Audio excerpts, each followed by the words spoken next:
صباح الخير، صباح للناس الكل وعسلامة الناس الكل. كيما استنسنا كل يوم في برنامج ضيفنا اليوم كل نهار خميس الصباح تلقاو معانا نمشيو بحذا اي ضيف باش يستدعانا بحذاه ولا نحن نستدعوه بحذانا. واليوم اخترنا سي فتحي مدير دار الثقافة بيرم التونسي جديد باش يحكي لنا، خاطر سمعنا فما اضرابات باش يوضح لنا شنو هي الصورة بالضبط ويحكي لنا علاش وكيفاش. اليوم عندنا سي فتحي مدير دار الثقافة بيرم التونسي. مرحبا بك. عسلامة. أهلا عسلامة. لاباس؟ لاباس. شو عامل فيك رمضان؟ صافا. ماشية؟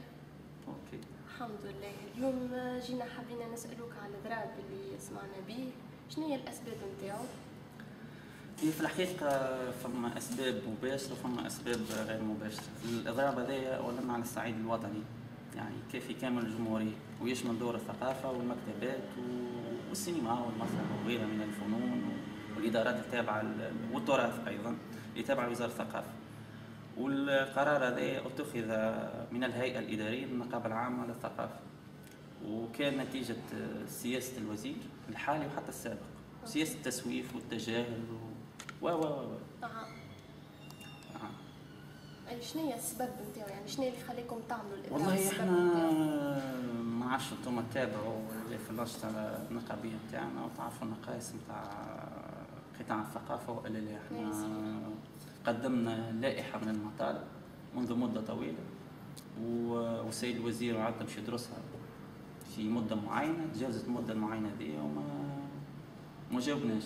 والمطالب الثقافة المكتبات وقطاع التراث بدون قوانين أساسية، وهذا يسبب لنا مشكلة كبيرة. مطالب أخرى تم المنحة الثقافية، تم مطالب تم تنظير أصحاب الشهادة العليا وغيرها من المطالب الحقيقة متعددة. اسكو فما نتيجة للإضراب هذا ولا لا؟ أكيد جدا مش تكون فما نتيجة. هي مازالت. للتوضيح الإضراب هو وسيلة وليست غاية، واحنا مستعدين مش نقصوا الإضراب إذا كان تفاعل معنا وجاوب معنا السيد وزير الثقافة، وهذا واضح. إن شاء الله تكون عندكم نتيجة للإضراب هذا وتوصلوا لحاجة باشا على الولاية كل وتونسي كل، على تونسي كل وعلى قطاع الثقافة بصفة عامة. وأنا نحب نقول هذه المطالب نتاعنا تمس قطاع الثقافة بصفة عامة، تمس الحياة الثقافية، وفما حاجات ما عادش ملحة ويرجون لازم نلقاو فيها حل. شنو هي البرامج نتاع رمضان في الليل؟ والله احنا حضرنا برمجة متنوعة وثرية وسألنا المجتمع المدني واهالي متساكنين مزبوطي باش يحبوا. احنا عندنا المسرح، عندنا مسرحيات، عندنا الموسيقى، عندنا حفل أدبي وإن شاء الله باش يكون تدشين النادي الأدبي نتاع الثقافة بيرم التونسي. عندنا أيضا لقاء أدبي ثاني مع صالح حجلاسي. يعني نجم نعرف وقتاش باش تبداو في هي النصف الأول من شهر رمضان الكريم في العادة ما تكونش فيه نشاط.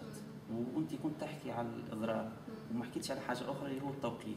احنا عندنا مشكلة في التوقيت، من جهة احنا خاضعين قانون الوظيفة العمومية، ومن جهة أخرى طالبنا الوزارة بتوقيت خصوصي وهذا متناقض، ولذلك قررنا تطبيق القانون نتاع توقيت الوظيفة العمومية اللي هو كيف الناس الكل كيف الإدارات الكل من 7:30 ل ساعتين.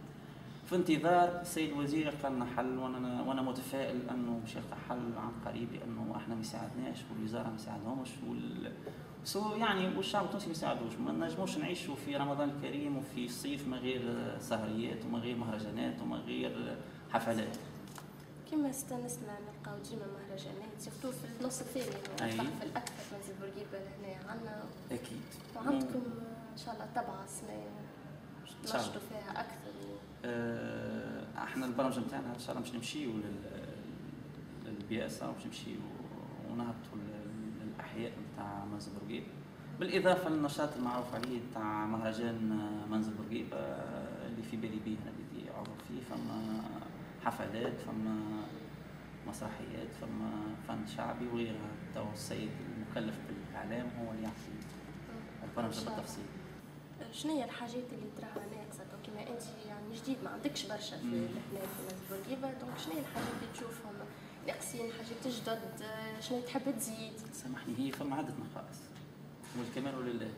وفما نقائص في الهيكليه وفما في التجهيزات. مش نحكي لكم مثلا فما نقائص حتى في الكوميونيكاسيون. نحس الاداره الثقافه صورتها باش نكون هيك متفائل شوي سوداويه في نظر الاهالي والمتساكنين منصب بورقيبه. ما نعرفش علاش. احنا باش نحاولوا نصلحوا، نحاولوا نحسنوا الصوره هذه بالعمل والمثابره والاقتراب اكثر من المتلقي. والاقتراب باش يكون بالطبيعه بالبرامج وبالانشطه يعني وبالعمل التشاركي مع المجتمع المدني اللي يدير الفرصه دي. مش نعاود كل اي ماذا بينا يجيو يقدموا برامج متعاون وليدوا حتى ما تصفقش. يعني انت باش تقدم يعني تعاونهم تكون لهم اكيد جدا اكيد جدا. اذا كان يجيبوا برامج طريفه وفيها الاضافه وبعيده عن السياسه والايديولوجيا مرحبا بها. احنا في الخدمه ان شاء الله. عايش. باش ما نعرفوا انتماءاتك السياسيه شنو هي بالضبط؟ انا ما عنديش حتى انتماءات سياسيه. انسان معتدل. مانيش منخرط في حتى حزب. صحيح منخرط في عدة جمعيات اما مانيش منتمي لحتى حزب ومانيش بننتمي مادام مازال دخلت في القطاع جمله يعني ما تخممش جمله واذا كان لا صحيح كنت نشط حتى في الجامعه وكل شيء اما مانيش هذه دار الثقافه. ما عادش عندي حتى نشاط ولازم تكون دار الثقافه دار الشعب ودار الناس الكل واللي عنده سياسه يمارسها في منابر اخرى. مالاش تشارك في الانتخابات ان شاء الله؟ اكيد انا مواطن ومش نشارك بايش. اي يعني شنو هي بالضبط انت يعني لنا حزب تكون تميح هكايا تميح له شوي ولا حاجه؟ تو كي يجي تجي وقت الانتخابات تنقول لك. باهي اوكي. شكرا خاطر استضفتنا بحذاك قبلتنا بحذاك وبالاحرى وجاوبتنا على الاسئله بتاعنا وان شاء الله. تفضل. كان عندك اسئله محرجه واحده فين نسالهم. لا مرحبا بكم. مرحبا بالشباب ووسائل الاعلام خاصه منها الجهويه واحنا في الخدمه ونتعاون وننسقوا مع بعضنا. واذا كان عندك اسئله او نقد مرحبا باختي. خليني عاد نكمل. تفضل. كل رمضان مبروك للمستمعين تاع الاذاعه نتاعكم والمساكين منصب بورقيبه وشكرا. توقعاتنا كاين باش نقول لكم شهيه طيبه وبسلامه الناس الكل.